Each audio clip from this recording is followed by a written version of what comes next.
Olá pessoal, hoje eu vim aqui gravar esse vídeo para falar um pouco sobre a cirurgia do refluxo. Primeira vez que eu tô fazendo um vídeo aqui pra internet e eu acho que esse assunto é um assunto importante, porque no momento em que eu fui diagnosticada, em que eu percebi que eu teria que fazer a cirurgia, é claro que eu fui buscar as informações na internet, né? E acabei vendo alguns vídeos que não me deixaram lá tão animada para essa cirurgia, né? É claro que cada pessoa tem uma experiência diferente com o processo, mas eu acho que é importante a gente compartilhar. Eu queria começar a falar, eu fiz um breve roteiro para alguns pontos que eu gostaria de destacar aqui no vídeo a respeito desse problema. Desde o início, né? Eu fui diagnosticada com a doença do refluxo muito cedo. Eu era adolescente, tinha por volta de 16, 17 anos, né? Sempre me senti bastante mal, sempre tive dificuldades para engolir, eu tinha bastante refluxo mesmo, né? Quando os gases dos alimentos, após as refeições, eles sobem para a garganta e eles acabam causando um mal-estar muito grande, né? Então eu sempre senti isso desde muito cedo, até que eu fui fazer o exame e descobri que eu tinha uma hérnia de hiato, que é o problema que agrava a questão do refluxo, né? Lendo um pouco sobre o assunto na internet, eu soube que nem todas as pessoas que têm refluxo têm a hérnia de hiato, que é um problema da boca do estômago, que ela é um pouquinho mais alargada, então na hora que você come, na hora que você está digerindo, os gases desses alimentos, os ácidos, eles vão subindo para a garganta, né? E isso causa bastante desconforto. Eu acredito que esse problema pode ser um problema genético, né? O médico até me comentou sobre isso. Na família tem algumas pessoas que têm problema de estômago. Claro, uma coisa muito importante é que há muitos fatores durante a vida que vão piorando essa nossa situação, né? Como, por exemplo, a má alimentação. E também a questão da ansiedade, eu acho que é muito importante falar, porque é uma das coisas que atinge especificamente o nosso estômago, né? Hoje em dia eu acho que eu posso falar disso com um pouco mais de tranquilidade, porque eu venho buscando várias terapias alternativas e me interesso bastante sobre o assunto, né? E acredito que o nosso corpo responde sempre às nossas emoções. Então eu acho que a questão do estômago, ela tem muito a ver com a questão da ansiedade mesmo. Eu lembro de tomar café, chocolate, frituras, tudo isso sempre me fez muito mal, né? Eu sempre apreciava comer essas coisas, mas eu sabia que logo depois isso ia se tornar um problema. A questão é que muitas vezes a gente convive com os nossos problemas, né? E a gente convive durante muito tempo com os nossos problemas, achando que é normal. Os nossos problemas passam a ser cotidianos e passam a fazer parte da nossa vida. E a gente continua achando que é normal e não faz nada para melhorar, né? Então eu acho que eu também me enquadro nessa situação. Acho que é importante destacar isso, porque eu acho que muitas pessoas têm problemas de saúde que são relativamente simples, que podem ser melhorados de formas específicas, se cuidando, prestando um pouco mais de atenção, mas não fazem porque se acostumam com o problema, se acostumam a se sentir mal. Então isso é uma das coisas que eu também acho que foi um dos agravantes para eu ter chegado hoje, aos 32 anos, percebendo que eu teria que fazer essa cirurgia de qualquer jeito, né? Porque depois eu vou contar também que teve uma pequena complicação decorrente do refluxo. Então, lá na minha adolescência eu comecei a tomar aqueles remédios de refluxo que são bem comuns, o famoso omeprazol. Vivia com omeprazol, na verdade, durante a faculdade, depois que eu entrei na faculdade, aquele período que a gente se alimenta pior ainda, morando fora da casa dos pais, né? Eu sempre tive esses remédios comigo. Esses remédios, eles amenizavam um pouco, mas, assim, bem pouco, né? Você tinha que ser muito regrada, tomar eles nos horários certos, da maneira correta, para ele poder fazer algum efeito mais eficiente. No início do ano passado, faz 5 anos que eu moro em outra cidade, né? E faz 5 anos que eu meio que descuidei desse problema. Eu acabei convivendo com ele e me sentindo uma piora constante, né? Principalmente em relação aos alimentos. Onde eu moro aqui eu comecei a tomar bastante vinho, que é uma bebida que eu gosto muito, mas que é a pior bebida para quem tem problemas de estômago, de refluxo especificamente, né? Então, assim, em 2018 eu resolvi... É até engraçado falar isso, né? Porque a gente passa muito tempo sem retornar ao médico e sem fazer os exames e sem querer olhar para o problema mesmo, né? Eu resolvi retornar aos médicos para fazer todos os exames para ver como estava a situação do meu estômago. E foram nesses exames que eu acabei descobrindo que o refluxo piorou no sentido de que houve uma decorrência, um problema decorrente do refluxo, que é o esôfago de Barré. Eu não sei exatamente como se pronuncia essa palavra, mas na verdade, de tanto sofrer a questão dos ácidos, o esôfago ele acaba se convertendo, algumas células do esôfago acabam se convertendo para células do intestino para se proteger. Então isso causa como se fosse uma espécie de machucado mesmo no esôfago, né?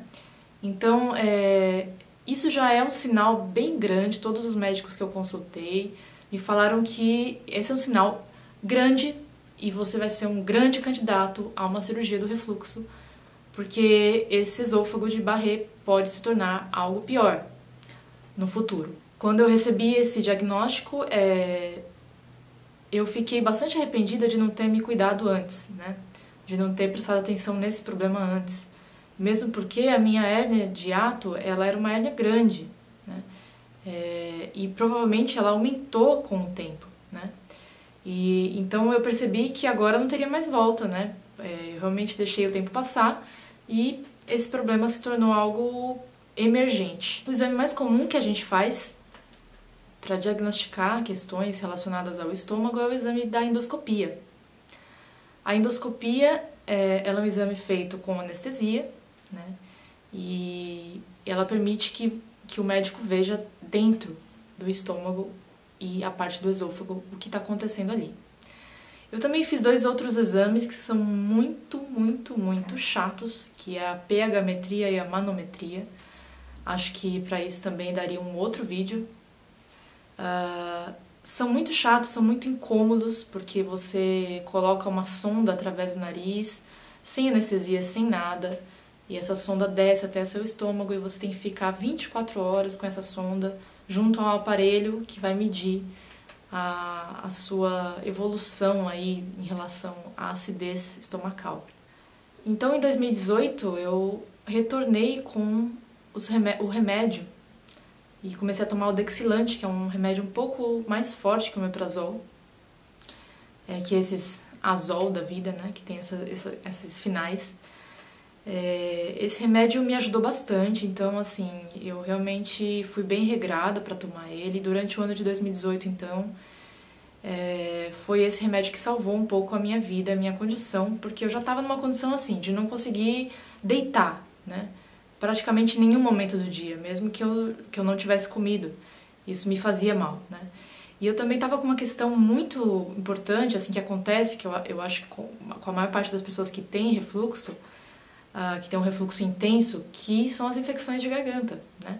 A gente não entende por que a gente fica tão doente, mas depois você vai perceber que a maior parte das suas infecções de garganta são decorrentes também dessa questão do refluxo. A partir do momento que eu soube que eu deveria operar, eu pensei que...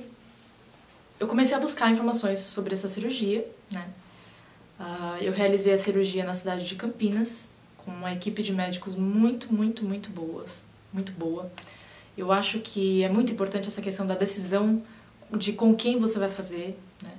Porque a gente sabe que o nosso sistema de saúde, tanto o público quanto o particular, é um sistema complexo, né? Há muitas visões diferentes de médicos e também tem uma questão que você já vai ter que lidar com a questão do agendamento da cirurgia ou da liberação da cirurgia pelo seu plano médico, né? Então, assim, eu acho que quanto melhor for, mais liberdade você tiver com o seu médico, mais diálogos você tiver com o seu médico, mais fácil de você conseguir realizar todo esse processo até chegar o dia da cirurgia. Uma outra dica importante é que essa cirurgia ela requer bastante tempo de recuperação. Então, é importante que você deixe um tempo, você se programe para você conseguir ficar um tempo a mais sem fazer muitas atividades, se cuidando mesmo, né, para conseguir se recuperar bem, porque ela demanda aí, para uma recuperação completa, 100% mesmo, por volta de 3 meses, né. Claro que quando você faz a cirurgia, o médico te dá por volta de 15 dias, 15 a 20 dias de licença médica, mas que eu percebi que não é o suficiente. Você demora muito para voltar a comer, para voltar a ter a energia, né, para se sentir um pouco melhor, sentir mais a vontade de se movimentar, de fazer as coisas. Então, quando eu decidi fazer a cirurgia, me preparei por volta de 1 ano, resolvi fazer a cirurgia no final de 2018, porque eu sabia que eu conseguiria tirar um pequeno afastamento e emendar com as minhas férias, né, que eu teria direito a essas férias. Então, por isso que eu optei esperar 1 ano para poder realizar a cirurgia. No meu caso, eu fiz a cirurgia por videolaparoscopia, que é um método não invasivo de cirurgia, né? Ele não tem grandes cortes, tudo por vídeo. Então esse método ele realmente é muito melhor, né? Eu acho que eu não consigo imaginar uma pessoa que tenha que fazer uma cirurgia que teoricamente é simples, mas com muitos cortes, né, que vão doer muito mais, que vão dar muito mais trabalho para a recuperação. A preparação da cirurgia, então, foi a entrevista com o anestesista, você toma anestesia geral para fazer essa cirurgia, e um jejum de 12 horas. Toda cirurgia deixa a gente um pouco com medo, né? Eu, particularmente, estava com medo especificamente da anestesia geral, que eu nunca tinha tomado. Na verdade, eu fiquei bem tranquila depois, porque no momento em que eu estava me encaminhando para a sala de cirurgia, pensei assim, bom, agora que eu já tô aqui, eu tenho que encarar essa questão da anestesia geral. Eu tinha um grande medo, assim, dessas coisas que a gente escuta, de não voltar de anestesia, né, que ela seria muito forte, enfim. Essas baboseiras todas que a gente cria na nossa cabeça. Logo quando eu entrei no centro cirúrgico, acho que uma enfermeira veio conversar comigo. Eu digo acho porque eu tava sem óculos. E eu tenho 11 graus de miopia, então assim, eu não sabia quem estava conversando comigo, né? Foi um pouco estranho isso também, mas enfim, isso é um caso à parte. Ela veio conversar comigo e me explicou que a maior parte das pessoas adoravam tomar essa anestesia porque se sentiam muito bem depois, né? Eu dei um crédito para ela, acabei acreditando, e realmente eu acho que ela foi muito certeira, né? Eu acho que hoje em dia as anestesias elas estão bem dosadas, né? Existe um monitoramento específico para o paciente e eu acho que realmente eu não tive nenhuma complicação depois dessa anestesia. Eu acordei muito tranquila. Na verdade, eu acordei como se eu tivesse resetado a minha cabeça, né? Eu imaginei que resetei ali as informações e acordei de novo, né? Foi uma sensação de tranquilidade. Não tive dor de cabeça, não tive vômitos, não tive outros tipos de dores, né? Falando um pouquinho mais detalhadamente sobre a questão da cirurgia, como ela não é muito invasiva, e esse é um procedimento relativamente simples de se realizar, de acordo com os médicos que eu conversei, também há uma outra questão, que ele é simples, mas o médico tem que ser muito cuidadoso, porque é quase um trabalho artesanal que ele faz dentro de você, né? Cada paciente vai ter uma disposição física, vai ter uma questão física diferente. E para cada válvula que ele vai reconstruir do estômago, ele vai ter que ter um procedimento diferente, né? Então, é importante que você faça isso com um médico realmente especializado na área, né? Que tenha muitos anos de experiência, que já tenha visto várias situações, vários tipos de pessoas diferentes, para ele saber ter a segurança de qual medida que ele vai tomar no momento da cirurgia. Então, é uma cirurgia relativamente simples, porém, é importante que o médico tenha essa experiência. Uma questão interessante para se falar sobre essa cirurgia é a seguinte: eu acho que todas as cirurgias, na verdade, não é só essa cirurgia do refluxo, né? Eles injetam ar dentro de você, em toda a sua cavidade torácica, né, e abdominal. Eles incham para poder enxergar direito as coisas que eles estão fazendo lá dentro, né?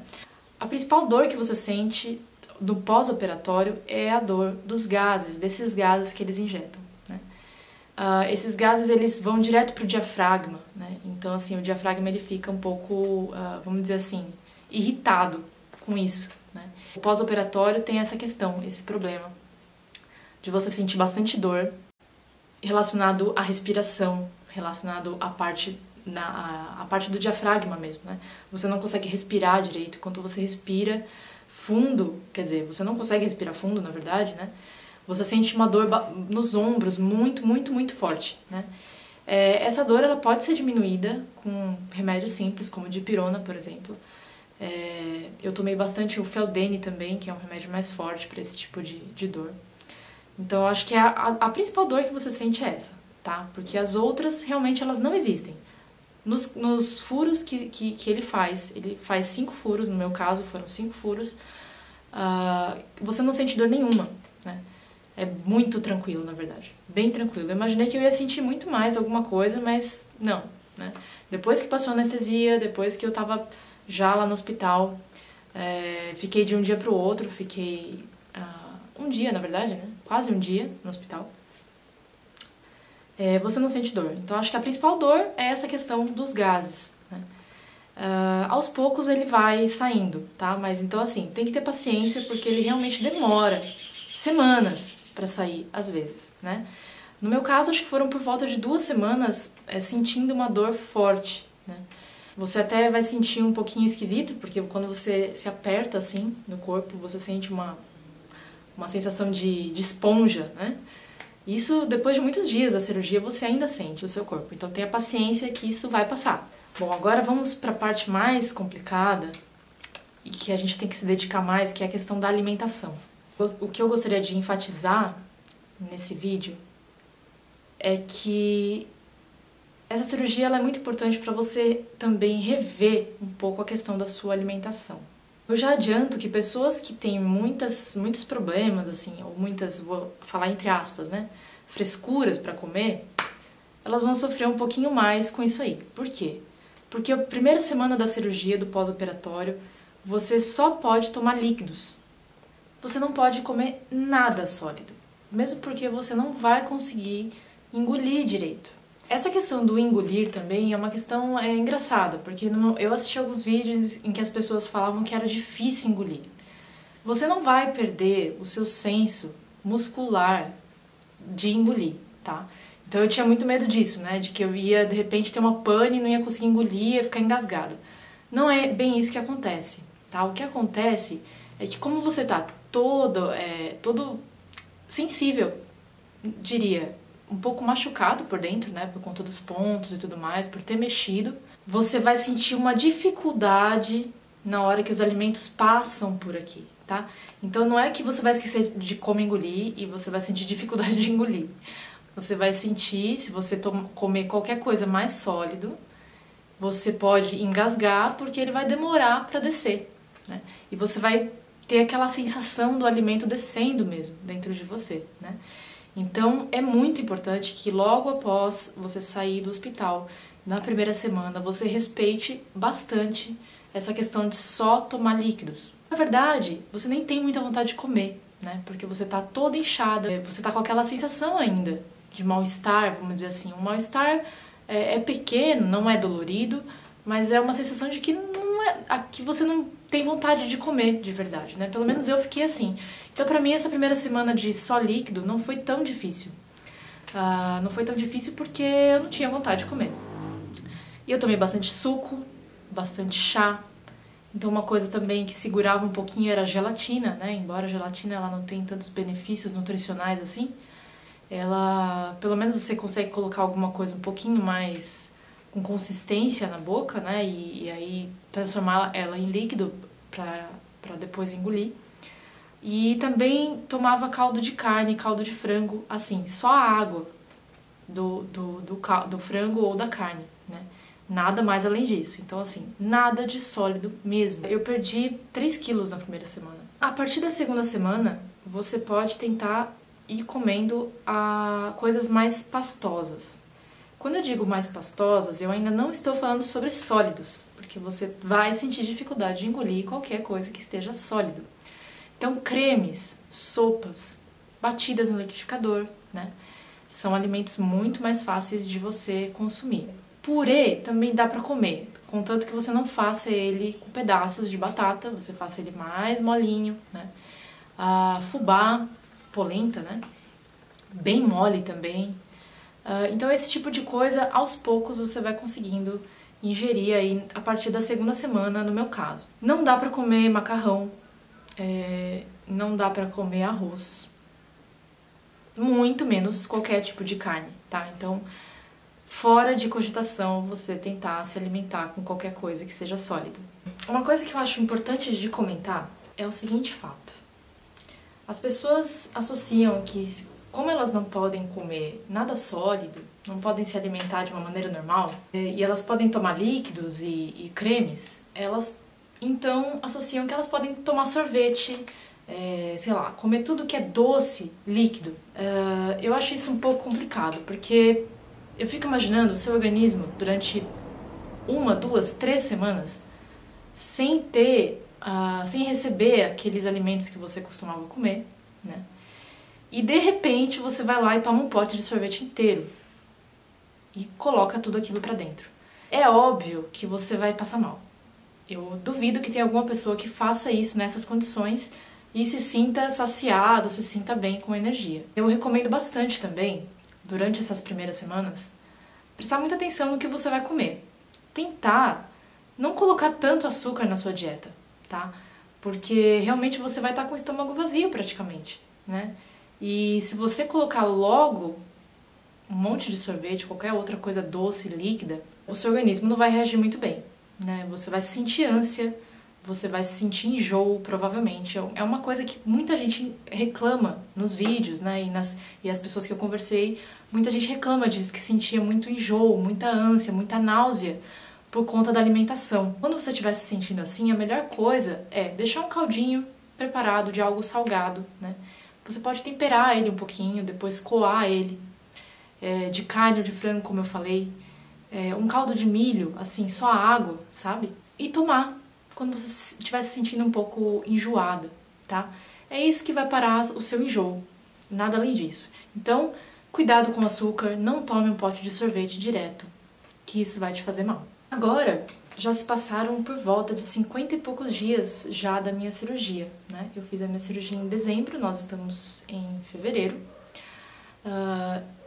E eu gostaria de dizer também que a recuperação dessa cirurgia ela é muito maior que só as 3 primeiras semanas. A recuperação é lenta, tá? Após essas 3 semanas, você pode começar a experimentar coisas que sejam moles de engolir. Legumes, né? Não indico, porque o médico até não indicou comer salada, tá? Então salada é uma coisa que demora um pouco, não vai cair bem no estômago. Qualquer tipo de leguminosa, batata, mandioca, cenoura bem mole, eu indico que você vá realmente tomando muito cuidado, não vá com muita sede ao pote nos alimentos. Você está na expectativa de melhorar e de voltar a comer normalmente, e aí você vai lá e quer comer um prato de legumes variados, de todos os tipos, ou sei lá, uma carne específica, e você vai se frustrar. Então assim, vá com calma, realmente experimentando coisas mais molinhas, tá? Eu não comi ainda carne vermelha. Na verdade, eu comi uma vez só uma carne, há poucos dias atrás que eu fiz ela bem desfiada, assim, era um cupim na panela de pressão, e eu consegui comer um pedacinho bem pequeno. Eu comi bastante frango e peixe, né? Peixe eu acho que é o mais indicado, na verdade, porque é uma carne mole, peixe sem espinho, tá? Por favor. Então, assim, o peixe, ele é uma carne fácil de engolir, né? E o frango desfiado com purê de batata, um arroz bem mais molinho. É normal nessa cirurgia, eu li em vários lugares e perguntei pro médico também, que depois da cirurgia você fique com mais gases, tá? Porque os gases vão sair menos por cima. Então você vai sentir mais dores na barriga por conta dos gases. Então alimentos que provocam esses gases são piores também, por exemplo, feijão, né? Se você não deixar ele de molho, ele é um alimento que, se você comer ele cozido assim normalmente, ele pode provocar um pouco de desconforto. Eu ainda sinto que não consigo comer tudo. Eu ainda sinto que eu tenho que comer muito devagar, que eu tenho que mastigar bem devagar, triturar bem os alimentos. Então, carnes duras eu não estou comendo ainda. É interessante porque essa coisa de você mastigar os alimentos bem, de você ter que prestar atenção no que você está comendo, né? Muitas vezes quando eu estava comendo ali nas primeiras semanas, né, eu piscava 1 minuto, engolia de alguma forma alguma coisa assim que não estava tão mastigada, ou engolia de uma forma mais abrupta assim, eu sentia um desconforto, né? E aí eu lembrava, nossa, peraí, eu fiz a cirurgia. É muito legal você voltar essa atenção para as coisas que você está comendo. Uma experiência muito interessante, né? Que muitas vezes a gente não percebe o gosto dos alimentos. A gente come muito rápido, a gente não sabe mastigar, a gente engole tudo sem mastigar. Foi uma experiência muito legal para mim, assim, que eu comecei a aproveitar, a sentir o gosto dos alimentos mesmo, né? Então olhar por esse lado também, que apesar que tem essa dificuldade da fome, da vontade de comer e tudo mais, mas também você pode aproveitar esse momento para olhar para a tua comida, sentir o gosto das coisas, ter paciência para comer. Isso é muito importante. É um exercício para mim que foi realmente iluminador. Uma outra observação que eu faço é a respeito da bebida alcoólica e das frituras. Esses dias eu fiz uma besteira de tentar comer batata frita, que eu amo. Falei, vou tomar alguma coisa alcoólica, né? Porque faz tempo que eu não tomo e vou experimentar tomar um saquê. Um saquê, uma caipirinha de saquê com morango, que mal vai fazer, né? Bom, fez muito mal. Eu acho que o estômago ele vai se preparando para receber coisas diferentes, né? Vocês vão perceber que se vocês tiverem essa atenção com o corpo de vocês vão perceber que durante esse processo existe uma espécie de uma purificação mesmo, né? Você tá limpa por dentro. Você não ingere mais coisas que você ingeria. Você passa um tempo sem ingerir essas coisas, né? Temperos prontos, coisas frituras, muito doce, esse tipo de comida que a gente deveria regular, não comer, né? Mas deveria ter atenção para isso durante toda a nossa vida. Nesse período isso vai ficar muito evidente para você. Então assim, para mim pelo menos ficou, né? Então qualquer coisa que eu coloco fora do comum dentro de mim, eu sinto alguma coisa. Eu sinto que é como se meu corpo dissesse, olha, tá, você tá colocando uma coisa aqui que eu não lembrava direito, né? É uma coisa que normalmente te fazia mal antes da cirurgia e agora ele te dá sinais, né? De que aquilo não é tão bom e você consegue ver isso com mais clareza, agora que você tá um pouco mais limpo por dentro, né? Não sei, eu vi dessa forma, né? Essa coisa de você aproveitar uma experiência de entre aspas, sofrimento, né? Porque vamos combinar que isso na verdade não é tanto sofrimento, né? Eu acho que isso é uma coisa importante pela qual você tem que passar se você tem um problema que te impede de viver normalmente, né? Eu acho que é importante você ver esse tipo de experiência como algo a mais, né? Com coisas que você pode tirar desse processo, aprendizados que você pode tirar desse processo. E eu tenho certeza que pra mim esse processo foi muito, muito, muito bom, assim, porque a questão da paciência, né? A questão da atenção com o teu corpo, ela é muito importante. Importante também enfatizar uma questão dos exercícios físicos, né? São 3 meses para você se recuperar completamente, então exercícios físicos de muita carga, de muita contração abdominal, não faça. Isso pode não te fazer bem, tá? Isso pode te causar dor, isso pode de repente reverter algum processo benéfico da cirurgia para alguma coisa ruim, né? Então é importante que você respeite também esse período de ficar tranquilo. No meu caso, então, eu parei de fazer o pilates que eu fazia durante 3 meses, né? Não vejo a hora de voltar, mas por enquanto eu tô fazendo yoga, e uma yoga um pouco mais light, né? Por último, só enfatizar também a questão da energia, né? Você, por não estar se alimentando, no meu caso, eu sentia muita falta de energia, ainda sinto, na verdade, né? Então é importante você sempre estar comendo durante o dia, tomando alguma coisa, comendo alguma coisa, né? Porque você vai comer em quantidades menores. Isso é um fato, né? Eu achava que não ia mudar muito essa questão, mas mudou bastante. Eu como pelo menos metade do que eu comia em cada refeição. Primeiro porque eu sinto um pouco de fome, mas eu não sinto bem mais de comer tanto assim, porque realmente não cabe no estômago. O estômago diminuiu um pouquinho. Não confundam isso com uma coisa boa, porque eu sei que tem muita gente que fica falando, bom, você fez a cirurgia do refluxo, ai que legal, você vai emagrecer. Gente, fazer cirurgias e emagrecer por conta da cirurgia não é legal. Não é uma coisa maravilhosa, não faz parte de um tratamento de beleza isso. Eu acho muito engraçado que eu ouvi isso de muitas pessoas, né? E eu completamente rechaço esse tipo de comportamento. Acho que não tem nada a ver, né? Então, assim, você emagrece porque você está readaptando o seu corpo a uma nova condição de vida, né? Então, a cirurgia de refluxo não serve para emagrecer, embora você emagreça com o processo da alimentação. Eu emagreci por volta de 7 quilos, o que para mim é bastante, porque eu já era um pouco mais longilínea, né? Então, realmente, a questão da energia para mim foi muito pesado, assim. Eu caminhava 10 minutos e já estava ofegante. Então, é muito importante você também perceber essa questão da sua energia, da tarefa que você for fazer, que você vai despender, o tanto de energia que você vai despender para fazer essa tarefa, para que você não fique cansado, para que você não se sinta esgotado de repente, né? Isso aconteceu algumas vezes comigo, até de cair a pressão, assim, e eu falo, meu Deus, eu não posso fazer isso ainda. É isso, então. Eu acho que eu falei muito nesse vídeo, né?